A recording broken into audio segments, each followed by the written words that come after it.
এখানে মা কালীর গাত্রবর্ণ সাদা। এখানে মায়ের জিহ্বা নির্গত থাকে না। এখানে দেবী সোম ও রূপা রূপে পূজিত হন। Welcome to Debakhyan YouTube channel. Kali Pujo উপলক্ষে আমি একটি নতুন সিরিজ স্টার্ট করেছি, যে সিরিজের নাম কালীগাথা, যেখানে আমরা দেবী কালীর নানান অলৌকিক কাহিনী এবং দেবীর নানান জাগ্রত মন্দিরের সম্পর্কে জানব।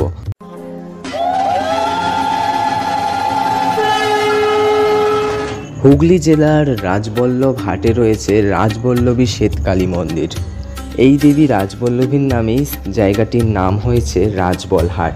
গঙ্গামাটি দিয়ে নির্মিত শ্বেতবর্ণা রাজবল্লভী কালীমাতা ত্রিনয়নী মুন্ডমালিনী, দ্বিভুজা। এক হস্তে থাকে ছুরিকা এবং আর এক হস্তে থাকে পানপাত্র।